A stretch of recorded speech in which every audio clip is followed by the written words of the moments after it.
And away they go. They're racing for the 5th of the afternoon, the Blackwater Qualified Riders Handicap Hurdle. 2.5 miles to cover this time. Ask and Answer is the early leader here under Stefan Tobin, with also close-up Kingston Kid towards the inside and Maxine O'Sullivan. They're closely attended by Fleming's Riva, with Jake's Dream settling into 4th early on here. After these, it's time again. The Dancing Farrier, Give My Love to Rose, Jump the Shark, and Killing Your Lass, the recent Thurles winner, is towards the rear as they set their sights on the first of a dozen flights of hurdles. Ask and Answer going on now by 2 to 3 lengths as they arrive at flight number 1. Jumped it well from Fleming's Riva coming through now to show second. Kingston Kid moving up again on the inside as they approach flight number 2. It's time again. Just in behind the pace. Old hurdling fluently there. Only about 4 lengths first to last here as they continue on down the back straight to number 3. Ask and Answer it is then from Fleming's Riva, Kingston Kid, and It's Time Again. Followed over that one by Jake's Dream. Jump the Shark is towards the outside under Mathieu Havard as they prepare to go into this right-hand turn. Ask and Answer keeping out wide.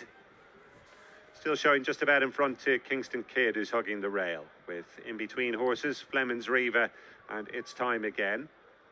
Then we have Jump the Shark, who's continuing just to edge a little bit closer on the outside of the Dancing Farrier. Dancing Farrier, the mount of Mel Boucher. And then Give My Love to Rose, who's on the inside of Jake's Dream. Killing Your Lass is at the back under Elliot Ogren as they are about to level up for flights 4, 5 and 6. Spread wide across the track. Ask and Answer, the yellow and blue jacket, widest of all. Right over on the inner, the grey Kingston Kid. And in between horses, Fleming's Riva and It's Time Again as they take the first of the trio in the straight. All okay there. And possibly a new leader now in the centre as they arrive at this one. No, in fact, Ask and Answer touching down in front just again from Fleming's Riva and Kingston Kid. And then It's Time Again as they race on to the next flight of hurdles, number 6. Last Next Time. And all over it okay. Killing Your Lass, not quite as fluent as some of the others, but didn't really lose any ground. So finishing next time around, all to play for here. And now we do have a new leader because the Dancing Farrier has come through under Mel Boucher to show just about in front, ahead of Ask and Answer, with over on the inside still Kingston Kid. Fleming's Riva right there, and then the purple and yellow star jacket of It's Time Again is running in 5th, about 3 lengths off the lead. Red on the inside is Give My Love to Rose, and then Jump the Shark, who's just dropped back towards the tail again in company with Jake's Dream, and finally Killing Your Lass, bidding to defy a £7 penalty for that win at Thurles last Saturday. So they've gone through their point of departure and they're about to swing down the back straight once again. And now all of a sudden we've got 2 out clear, they being top weight the Dancing Farrier and Ask and Answer, who's always been up on the sharp end. They're about 5 lengths in advance now of the main body of the field, who are headed by Jump the Shark, who now moves up again to show 3rd on the outside of Kingston Kid. Fleming's Riva's in 5th, and then Killing Your Lass, who's just passed a couple as they go over the first one down the back. The Dancing Farrier on the inside of Ask and Answer then, with about 6 lengths in hand over their pursuers now as they take the middle one down the back straight. Coming on now to the final 3/4 of a mile in this Blackwater Qualified Riders Handicap Hurdle. The Dancing Farrier and Ask and Answer. Over that one clear from Jump the Shark in 3rd, and then Fleming's Riva with Killing Your Lass. And just in behind these, It's Time Again, who's lost ground. So they go into the turn. That will bring them across to the final 4 furlongs or so. And still very little in it up top between the Dancing Farrier and Ask and Answer. Jump the Shark has narrowed the gap on the front 2 to about 4 lengths now. Jump the Shark in turn about a half a length in advance of Killing Your Lass, who's continuing to edge closer.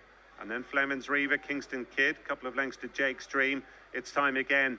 And Give My Love to Rose, struggling a bit at the back. Homeward bound then, 3 flights of hurdles left to take, and still a wide open contest with the Dancing Farrier, Killing Your Lass in the centre, Ask and Answer wide. White Cap, Jump the Shark is coming right into it now as they go over 3 out. Jump the Shark just about in front there from Killing Your Lass. Over on the far side, battling away is Fleming's Riva. Ask and Answer can find no more. Jump the Shark over 2 out in front. Didn't get very high, but just in front from Killing Your Lass, who looks a big danger now. These two from Kingston Kid in third as they come down to the final flight. Killing Your Lass and Jump the Shark. Killing Your Lass now finding a bit extra. Jump the Shark's a length and a half down in second and racing well inside the final half furlong. Killing Your Lass from Jump the Shark, who's coming again, but the post comes in time for Killing Your Lass. Elliot Ogren salutes the crowd. Jump the Shark home in second, Kingston Kid third, and Ask and Answer rallied for fourth.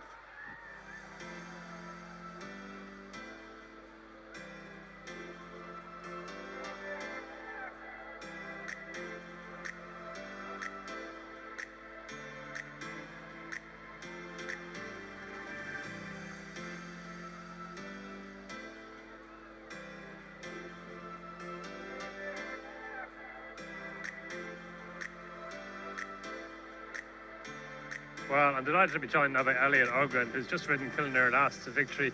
Elliot, well done. You gave her a really good ride, a really patient ride. Thank you very much. Yeah, sure the track was a bit heavy now to go easy and steady, and really wait till the last 2 to finally get going. And brilliant horse, kicked away very easily, and yeah, won very easily. Were you always happy that you had plenty of horse under you? I thought so. Even coming towards the third last, I thought I was still going very well, and didn't really keep the powder dry until the very last second. Yeah, she did it really nicely for you. Of course, you're from Sweden, which allowed you to ride in this race. You're in the Swedish colours as well, but you're based with Willie Mullins. Yes, so I've been working here now for about 2.5 years. Like I said, I had a couple of rides for Willie. I was second in the GBT last year. But yeah, it's absolutely cracking, working there full time, and I love it here. And you've ridden good winners on the flat and over jumps in Sweden. Yes, so I started off on the flat in 2014, and then a couple of years back, I finally got interested in jump racing, and just took off from there. And you've ridden the winner of the Swedish Derby and the Swedish Grand National, is that right? Yeah, I won the Swedish Amateur Derby 2019, and I was second in the Swedish Grand National last year, and hoping for a win this year. And is this your first winner in Ireland? This is my very first winner, so it's finally brilliant to finally open my Irish account. And this series for international riders, it's a good series, isn't it? Yeah, it's very good. People get to go around traveling around the world, France, Germany, Spain, all that. So yeah, that's a brilliant organisation, and yeah. And soft ground, wet conditions, rainy, cold in Ireland, you don't mind it? Not at all. I'm fairly used to it now. But yeah, it's much more different, but it's very professional around here. Well, look, well done there, Elliot, and many more successes in Ireland for you. Super, thank you very much.